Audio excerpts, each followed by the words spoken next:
आज आमे ओडिशा इतिहासर गोटे बहुत दमदार राजवंश विषय कथा हवा। पूर्व गंगा राजवंश। हाँ, भाबंतु तो गोटे राजवंश जे पाखापाखि 400 वर्ष शासन कला। आउ केवल शासन कलानी दुनियार गोटे आश्चर्य तैयारी कला। एक्जाक्टली। आउ केवल माटीर नुहे विश्वासर गोटे पूरा साम्राज्य गढ़ीदेला। आम पखरे थिबा तथ्यगुड़िक एमानंकु उत्थान सफलता आउ पतनर एक चमत्कार कहानी कहूछि। आउ ए कहानीटा माने केवल राजा महाराजांको युद्ध जितिबार कहानी नुहे। ना, बिल्कुल नुहे। ଏହା ହେଉଛି ଓଡ଼ିଶାର ପରିଚୟ ବଦଳି ଯିବାର କାହାଣୀ। ଯେଉଁ ସମୟରେ ରାଜନୀତି ଆଉ ଧର୍ମ ମିଶି ଏକାକାର ହୋଇଗଲା ସେ ସମୟର କଥା। विशेष करी प्रभु जगन्नाथଙ୍କୁ राज्यर परम शासक भावे स्थापित करिबा।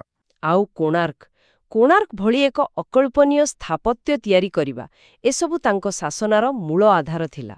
ତେବେ ସେଇଠୁ ହିଁ ଆରମ୍ଭ କରିବା। ମଜାଦାର କଥା ହେଉଛି ଗଙ୍ଗମାନେ କିଛି ରାତାରାତି କ୍ଷମତାକୁ ଆସିନଥିଲେ। ଏକଦମ ଠିକ୍। ସେମାନଙ୍କର ଆରମ୍ଭ ବହୁତ ସାଧାରଣ ଥିଲା।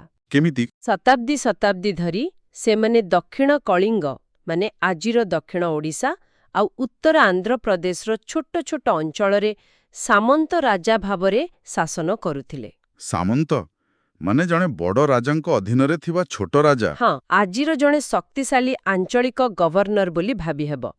ନିଜ ଅଞ୍ଚଳରେ ପୁରା ଦବଦବା ଥାଏ, କିନ୍ତୁ ଉପରେ ଜଣେ ବଡ଼ ରାଜା ଥାଆନ୍ତି। ତେବେ ସେମାନେ କ'ଣ କେବଳ ସୁଯୋଗକୁ ଅପେକ୍ଷା କରିଥିଲେ? ଅପେକ୍ଷା ସହିତ ପ୍ରସ୍ତୁତି ବି ଚାଲିଥିଲା। ଏହା ତାଙ୍କ ପାଇଁ ଏକ ପ୍ରସ୍ତୁତିର ସମୟ ଥିଲା। ଆଚ୍ଛା।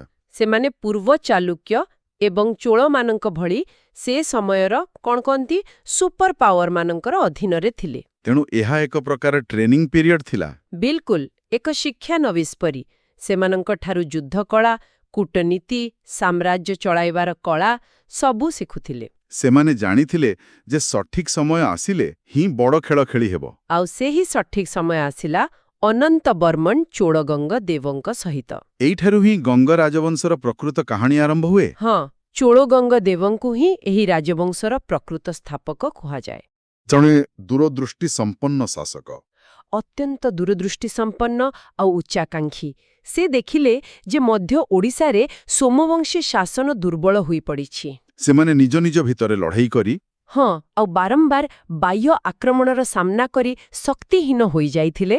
ତେବେ ସେ ଏହି ରାଜନୈତିକ ଶୂନ୍ୟ ସ୍ଥାନର ଫାଇଦା ଉଠାଇଲେ। ନିଶ୍ଚିତ ଭାବରେ ସେ ଧୀରେ ଧୀରେ ନିଜ ସେନାକୁ ସଂଗଠିତ କଲେ ଏବଂ ପ୍ରାୟ 1135 ଖ୍ରୀଷ୍ଟାବ୍ଦ ବେଳକୁ ସୋମବଂଶମାନଙ୍କୁ ସମ୍ପୂର୍ଣ୍ଣ ରୂପେ ପରାସ୍ତ କରିଦେଲେ। ଆଉ କେନ୍ଦ୍ରୀୟ ଓଡ଼ିଶା ଦଖଲ କଲେ। କିନ୍ତୁ ତାଙ୍କର ସବୁଠୁ ବଡ଼ କାମ ଥିଲା ଏକତ୍ରୀକରଣ। କଳିଙ୍ଗ, ଉତ୍କଳ ଆଉ କୋଶଳକୁ ଏକାଠି କରିବା। ହଁ, ସେ ପ୍ରଥମ ଥର ପାଇଁ ଏହି ତିନିଟା ପ୍ରମୁଖ ଅଞ୍ଚଳକୁ ମିଶାଇ ଏକ ବିଶାଳ ସାମ୍ରାଜ୍ୟର ମୂଳ ଦ୍ୱାର ପକାଇଲେ। ଗଙ୍ଗାଠାରୁ ଗୋଦାବରୀ ପର୍ଯ୍ୟନ୍ତ ସାମ୍ରାଜ୍ୟର ସ୍ୱପ୍ନ ସେ ହିଁ ଦେଖିଥିଲେ। ଏହା ତ ଥିଲା ରାଜନୈତିକ ସଫଳତା, କିନ୍ତୁ ତାଙ୍କର ଗୋଟେ ବଡ଼ ନିଷ୍ପତ୍ତି ଥିଲା ଧାର୍ମିକ ପରିବର୍ତ୍ତନ। ଆଉ ଏହା ହିଁ ତାଙ୍କୁ ଜଣେ ଯୁଗପୁରୁଷ ବନାଏ। କେମିତି? ସେ ବଂଶାନୁକ୍ରମେ ଜଣେ ଶୈବ ଥିଲେ, ଅର୍ଥାତ୍ ଶିବଙ୍କ ଉପାସକ। କିନ୍ତୁ ପରେ ସେ ବୈଷ୍ଣବ ଧର୍ମ ଗ୍ରହଣ କଲେ। ହଁ, ସଂଭବତଃ ରାମାନୁଜଙ୍କ ପ୍ରଭାବରେ। କିନ୍ତୁ ଏହା କେବଳ ତାଙ୍କର ବ୍ୟକ୍ତିଗତ ବିଶ୍ୱାସର ପରିବର୍ତ୍ତନ ନଥିଲା। ଏହା ଏକ ମାଷ୍ଟର ଷ୍ଟ୍ରୋକ୍ ଥିଲା। ଏକଦମ। ସେ ବୁଝିପାରିଥିଲେ ଯେ ଏକ ବିଶାଳ ସାମ୍ରାଜ୍ୟକୁ ଏକାଠି ରଖିବାକୁ ହେଲେ ଏକ ସାଧାରଣ ସାଂସ୍କୃତିକ ଏବଂ ଧାର୍ମିକ ପରିଚୟ ଦରକାର। ଆଉ ସେହି ପରିଚୟର କେନ୍ଦ୍ରବିନ୍ଦୁ ହେଲେ ପ୍ରଭୁ ଜଗନ୍ନାଥ। ବିଲକୁଲ। ସେହି ନୂଆ ବିଚାରର ପ୍ରତୀକ ସ୍ୱରୂପ ସେ ପୁରୀରେ ବିଶାଳ ଜଗନ୍ନାଥ ମନ୍ଦିରର ନିର୍ମାଣ କାର୍ଯ୍ୟ ଆରମ୍ଭ କଲେ। ଯଦିଓ ମନ୍ଦିରଟି ତାଙ୍କ ପରେ ସମ୍ପୂର୍ଣ୍ଣ ହେଲା। ହଁ, କିନ୍ତୁ ଭିତ୍ତିପ୍ରସ୍ତର ସେ ହିଁ ସ୍ଥାପନ କରିଥିଲେ। ସେହି ଦିନଠାରୁ ଜଗନ୍ନାଥ ସଂସ୍କୃତି କେବଳ ଏକ ଆଞ୍ଚଳିକ ପୂଜା ପଦ୍ଧତି ହୋଇ ରହିଲା ନାହିଁ, ବରଂ ଏହା ସାମ୍ରାଜ୍ୟର ପରିଚୟ ପାଲଟିଗଲା। ତେବେ ଚୋଡ଼ଗଙ୍ଗ ଦେବତା ଏକ ବିଶାଳ ସାମ୍ରାଜ୍ୟ ତିଆରି କରିଦେଲେ। ତାଙ୍କ ପରେ ତାଙ୍କ ଉତ୍ତରାଧିକାରୀମାନେ ଏହାକୁ କିପରି ସମ୍ଭାଳିଲେ? ହଁ, ଯେମିତିକି କାମାର୍ଣ୍ଣବ ଦେବ, ରାଘବ ଦେବ। ସେମାନଙ୍କର କାମ କ'ଣ ଥିଲା? ସେମାନଙ୍କର କାମ ବହୁତ ଗୁରୁତ୍ୱପୂର୍ଣ୍ଣ ଥିଲା। ସେମାନେ ଥିଲେ କନସୋଲିଡେଟର୍ସ ବା ସୁଦୃଢ଼ୀକରକ। ମାନେ ସାମ୍ରାଜ୍ୟକୁ ମଜବୁତ କଲେ। ହଁ, ଚୋଡ଼ଗଙ୍ଗ ଦେବ ତିଆରି କରିଥିବା ଭିତ୍ତିଭୂମିକୁ ସେମାନେ ପକ୍କା କଲେ, ବିଦ୍ରୋହୀ ସାମନ୍ତମାନଙ୍କୁ ଦମନ କଲେ, ପ୍ରଶାସନିକ ବ୍ୟବସ୍ଥାକୁ ସୁବ୍ୟବସ୍ଥିତ କଲେ ଆଉ ସୀମାକୁ ସୁରକ୍ଷିତ ରଖିଲେ। ଗୋଟେ ବଡ଼ କୋଠାର ନିଅଁକୁ ମଜବୁତ କରିବା ଭଳି। ଠିକ୍ ସେୟା ହିଁ ଥିଲା। ତେବେ ସାମ୍ରାଜ୍ୟ ସୁଦୃଢ଼ ହେଲା, କିନ୍ତୁ ଏହାପରେ ଯେଉଁ ପରିବର୍ତ୍ତନ ଆସିଲା ତାହା କେବଳ ସେନା ବା ପ୍ରଶାସନର ନଥିଲା, ତାହା ଥିଲା ଏକ ବିଚାରଧାରାର। ଆଉ ଏହା ହିଁ ଗଙ୍ଗ ଶାସନର ସବୁଠାରୁ ଆକର୍ଷଣୀୟ ଅଧ୍ୟାୟ। ଅଙ୍ଗଙ୍ଗ ଭୀମଦେବ ନାମକ ଜଣେ ଶାସକ ଏକ ବୈପ୍ଳବିକ ଘୋଷଣା କଲେ। କ'ଣ ଥିଲା ସେ ଘୋଷଣା? ସେ କହିଲେ, ଏହି ରାଜ୍ୟର ପ୍ରକୃତ ଶାସକ ମୁଁ ନୁହେଁ। ଏହାର ପ୍ରକୃତ ଶାସକ ହେଉଛନ୍ତି ପ୍ରଭୁ ଜଗନ୍ନାଥ। ହଁ, ଗୋଟେ ମିନିଟ୍, ଜଣେ ରାଜା ନିଜେ କହୁଛନ୍ତି ଯେ ସେ ପ୍ରକୃତ ଶାସକ ନୁହନ୍ତି। ଏହା ତ ନିଜ କ୍ଷମତାକୁ କମ୍ କରିବା ଭଳି କଥା। ଦେଖିବାକୁ ଗଲେ ସେମିତି ଲାଗୁଛି, ଠିକ୍ ନା? କିନ୍ତୁ ଏହା ଥିଲା ଏକ ଅତ୍ୟନ୍ତ ଚତୁର ରାଜନୈତିକ କୌଶଳ। କେମିତି? ରାଜା ନିଜକୁ ଜଗନ୍ନାଥଙ୍କ ରାଉତ ବା ପ୍ରଥମ ସେବକ ଭାବରେ ପରିଚୟ ଦେଲେ। ଆଚ୍ଛା, ରାଜା ନୁହେଁ, ସେବକ। ହଁ, ଏହାକୁ ଏମିତି ବୁଝନ୍ତୁ। ରାଜା ନିଜକୁ ରାଜ୍ୟର ସିଇଓ ପଦରୁ ହଟାଇ ସିଓଓ ବା ଚିଫ୍ ଅପରେଟିଂ ଅଫିସର ବନାଇଦେଲେ। ଆଉ ସିଇଓ ଆସନରେ ବସାଇଦେଲେ ସ୍ୱୟଂ ପ୍ରଭୁ ଜଗନ୍ନାଥଙ୍କୁ। ଏକଦମ। ଏହାର ଫଳ କ'ଣ ହେଲା? ଏହାର ଫଳ ସୁଦୂର ପ୍ରସାରୀ ଥିଲା। ଏବେ ରାଜାଙ୍କୁ ବିରୋଧ କରିବା କେବଳ ରାଜଦ୍ରୋହ ନୁହେଁ, ବରଂ ଈଶ୍ୱରଦ୍ରୋହ ବା ଧର୍ମଦ୍ରୋହ ପାଲଟିଗଲା। ହଁ, ଏହି ଗୋଟିଏ ବିଚାର ସାମ୍ରାଜ୍ୟର କୋଣ ଅନୁକୋଣରେ ଥିବା ସବୁ ପ୍ରଜା, ସବୁ ଜାତି, ସବୁ ଗୋଷ୍ଠୀକୁ ଗୋଟିଏ ଦୈବୀ କର୍ତ୍ତୃତ୍ୱ ତଳେ ବାନ୍ଧିଦେଲା। ମାନେ ସମ୍ବଲପୁରର ଜଣେ ଚାଷୀ ହଉ କି ପୁରୀର ଜଣେ କେଉଟ, ସମସ୍ତେ ଏବେ ଗୋଟିଏ ଦିବ୍ୟ ରାଜାର ପ୍ରଜା ହୋଇଗଲେ। ଏହା ହିଁ ଥିଲା ସେହି ସାଂସ୍କୃତିକ ଅଠା ଯାହା ସାମ୍ରାଜ୍ୟକୁ ଯୋଡ଼ି ରଖିଲା। ଆଉ ପରବର୍ତ୍ତୀ ଶାସକ ଅନଙ୍ଗ ଭୀମଦେବ ତୃତୀୟ ଏହି ବିଚାରକୁ ଆହୁରି ଆଗକୁ ନେଇଗଲେ। ହଁ, ସେ ସମଗ୍ର ସାମ୍ରାଜ୍ୟକୁ ପୁରୁଷୋତ୍ତମ ଜଗନ୍ନାଥଙ୍କ ସାମ୍ରାଜ୍ୟ ବୋଲି ଘୋଷଣା କଲେ। ଏହାଦ୍ୱାରା ତ ଧର୍ମରୁ ଶାସନ ପୁରା ମିଶିଗଲା। ଏକାକାର ହୋଇଗଲା। ମନ୍ଦିରଗୁଡ଼ିକ କେବଳ ପୂଜାସ୍ଥଳୀ ହୋଇ ରହିଲାନି, ସେଗୁଡ଼ିକ ରାଜ୍ୟର ପ୍ରଶାସନିକ, ସାମାଜିକ ଏବଂ ଅର୍ଥନୈତିକ କେନ୍ଦ୍ର ପାଲଟିଗଲା। ଏକ ପ୍ରକାର ରାଜ୍ୟର ରାଜଧାନୀ କଟକରେ ଥିଲା, କିନ୍ତୁ ଆଧ୍ୟାତ୍ମିକ ରାଜଧାନୀ ପୁରୀରେ ଥିଲା। ବହୁତ ବଢ଼ିଆ କଥା କହିଲେ। ତେବେ ଏହି ସୁଦୃଢ଼ ଭିତ୍ତିଭୂମି ଉପରେ ହିଁ ଗଙ୍ଗ ରାଜବଂଶର ସୁବର୍ଣ୍ଣ ଯୁଗ ଆସିଲା, ଯାହାର ନେତୃତ୍ୱ ନେଇଥିଲେ ପ୍ରଥମ ନରସିଂହ ଦେବ। ନିଃସନ୍ଦେହରେ ପ୍ରଥମ ନରସିଂହ ଦେବଙ୍କର ସମୟ ଥିଲା ପୂର୍ବ ଗଙ୍ଗ ଶକ୍ତିର ଶୀର୍ଷ ସମୟ। ସେ କେବଳ ଜଣେ ଧର୍ମପରାୟଣ ରାଜା ନଥିଲେ, ଜଣେ ପ୍ରଚଣ୍ଡ ଯୋଦ୍ଧା ମଧ୍ୟ ଥିଲେ। ହଁ, ଏଠି ଆମକୁ ସେ ସମୟର ଭାରତର ପରିସ୍ଥିତିକୁ ଟିକେ ବୁଝିବାକୁ ପଡ଼ିବ। କ'ଣ ଥିଲା ସେତେବେଳର ପରିସ୍ଥିତି? ତ୍ରୟୋଦଶ ଶତାବ୍ଦୀ। ଉତ୍ତର ଭାରତର ଅଧିକାଂଶ ଅଞ୍ଚଳ ଦିଲ୍ଲୀ ସୁଲତାନଙ୍କ ଅଧୀନକୁ ଆସିସାରିଥିଲା। ଆଉ ପୂର୍ବରେ ବଙ୍ଗାଳର ତୁର୍କ ଆଫଗାନ ଶାସକମାନେ ବହୁତ ଶକ୍ତିଶାଳୀ ହୋଇ ଉଠିଥିଲେ। ହଁ, ଆଉ ସେମାନେ ବାରମ୍ବାର ଓଡ଼ିଶା ଉପରେ ଆକ୍ରମଣ କରିବାକୁ ଚେଷ୍ଟା କରୁଥିଲେ। ଅଧିକାଂଶ ହିନ୍ଦୁ ରାଜା ସେତେବେଳେ ପ୍ରତିରକ୍ଷାମୂଳକ ନୀତି ଆପଣାଉଥିଲେ। କିନ୍ତୁ ନରସିଂହଦେବ ଅଲଗା ଥିଲେ। ସେ ଆକ୍ରମଣାତ୍ମକ ନୀତି ଆପଣେଇଲେ। ଏକଦମ। ସେ କେବଳ ନିଜ ରାଜ୍ୟକୁ ସୁରକ୍ଷା ଦେଲେ ନାହିଁ, ବରଂ ନିଜେ ବଙ୍ଗଳା ଉପରେ ଆକ୍ରମଣ କଲେ। ସେମାନଙ୍କ ରାଜଧାନୀ ଗୌଡ଼ ପର୍ଯ୍ୟନ୍ତ ପଶିଯାଇଥିଲେ। ହଁ, ଆଉ ସେମାନଙ୍କୁ ପରାସ୍ତ କରିଥିଲେ। ଏହା ଏକ ବହୁତ ବଡ଼ ସାମରିକ ସଫଳତା ଥିଲା। ଯେତେବେଳେ ଉତ୍ତର ଭାରତ ସଂଘର୍ଷ କରୁଥିଲା, ସେତେବେଳେ ଓଡ଼ିଶା କେବଳ ନିଜକୁ ବଞ୍ଚାଉ ନଥିଲା, ବରଂ ଆକ୍ରମଣ କରୁଥିଲା। ଆଉ ଏହି ବିଜୟ, ଏହି ଶକ୍ତି ଏବଂ ସମୃଦ୍ଧିର ପ୍ରତୀକ ସ୍ୱରୂପ ସେ ତିଆରି କଲେ କୋଣାର୍କର ସୂର୍ଯ୍ୟ ମନ୍ଦିର। କୋଣାର୍କ କେବଳ ଏକ ମନ୍ଦିର ନୁହେଁ, ଏହା କଳିଙ୍ଗ ସ୍ଥାପତ୍ୟର ଚରମ ନିଦର୍ଶନ। ଏହା ଥିଲା ତାଙ୍କର ଭିକ୍ଟ୍ରି ମନ୍ୟୁମେଣ୍ଟ, ବଙ୍ଗଳା ଉପରେ ବିଜୟର ଏକ ସ୍ମାରକୀ। କଳ୍ପନା କଲେ ବି ଆଶ୍ଚର୍ଯ୍ୟ ଲାଗେ, ସୂର୍ଯ୍ୟ ଦେବତାଙ୍କ ପାଇଁ ଏକ ବିଶାଳ ପଥରର ରଥ, ଯାହାଙ୍କୁ 24ଟି ଚକ ଏବଂ 7ଟି ଘୋଡ଼ା ଟାଣୁଛନ୍ତି।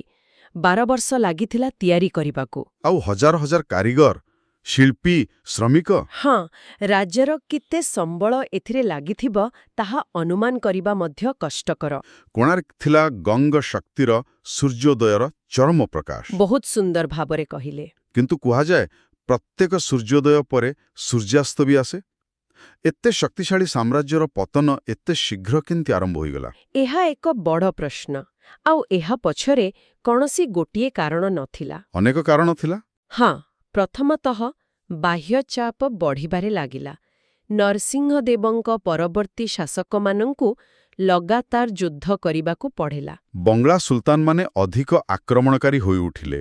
ହଁ, ଆଉ ଦକ୍ଷିଣରୁ ମଧ୍ୟ ବାହମନି ଏବଂ ବିଜୟନଗର ସାମ୍ରାଜ୍ୟର ଚାପ ବଢ଼ିଲା। ସାମ୍ରାଜ୍ୟ ଦୁଇପଟୁ ଚାପଗ୍ରସ୍ତ ହେବାକୁ ଲାଗିଲା। ତାହେଲେ ବାହାରେ ଶତ୍ରୁ ଗୋଟେ ବଡ଼ କାରଣ ଥିଲା, କିନ୍ତୁ ଆଭ୍ୟନ୍ତରୀଣ ସମସ୍ୟା ବି ତ ଥିବ। ନିଶ୍ଚୟ। ଏହା ହିଁ ସାମ୍ରାଜ୍ୟମାନଙ୍କର ନିୟତି। ଯେତେବେଳେ କେନ୍ଦ୍ରୀୟ ଶାସକ ଦୁର୍ବଳ ହୁଅନ୍ତି ସେତେବେଳେ ସେହି ସାମନ୍ତମାନେ ପୁଣିଥରେ ମୁଣ୍ଡ ଟେକନ୍ତି। ଏକଦମ ସେମାନେ ନିଜକୁ ଅଧିକ ଶକ୍ତିଶାଳୀ ମନେ କରନ୍ତି ଏବଂ ସ୍ୱାଧୀନ ହେବାକୁ ଚେଷ୍ଟା କରନ୍ତି। ଫଳରେ ରାଜାଙ୍କୁ ବାହାର ଶତ୍ରୁ ସହ ଲଢ଼ିବା ସହିତ ଘର ଶତ୍ରୁ ସହ ମଧ୍ୟ ଲଢ଼ିବାକୁ ପଡ଼େ। ଆଉ ଏହା ସାମ୍ରାଜ୍ୟର ଶକ୍ତିକୁ ଭିତରୁ ଖାଇଯାଏ। ଆଉ ଶେଷରେ ଏହି ରାଜବଂଶର ଅନ୍ତ ହେଲା। ଭାନୁଦେବ ଚତୁର୍ଥ ଥିଲେ ଶେଷ ରାଜା। ହଁ, ତାଙ୍କ ସମୟ ବେଳକୁ କେନ୍ଦ୍ରୀୟ ଶାସନ ପ୍ରାୟ ଭୁଷୁଡ଼ି ପଡ଼ିଥିଲା। ରାଜ୍ୟରେ ଅରାଜକତା ବ୍ୟାପି ଯାଇଥିଲା। ଆଉ ଏହି ଦୁର୍ବଳତାର ସୁଯୋଗ ନେଲେ ତାଙ୍କର ନିଜର ଜଣେ ମନ୍ତ୍ରୀ ତଥା ସେନାପତି କପିଳେନ୍ଦ୍ର ଦେବ। ସେ ଜଣେ ଅତ୍ୟନ୍ତ ଉଚ୍ଚାକାଂକ୍ଷୀ ଏବଂ ଯୋଗ୍ୟ ବ୍ୟକ୍ତି ଥିଲେ। ତେବେ ଏହା ଏକ ପ୍ରକାରର ସାମରିକ ବିଦ୍ରୋହ ବା କୁପ୍ ଥିଲା। ଆପଣ ତାହା କହିପାରନ୍ତି। 1434 ଖ୍ରୀଷ୍ଟାବ୍ଦରେ କପିଳେନ୍ଦ୍ର ଦେବ ଭାନୁଦେବ ଚତୁର୍ଥଙ୍କୁ ଗାଦିଚ୍ୟୁତ କରି ନିଜେ ସିଂହାସନ ଦଖଲ କଲେ।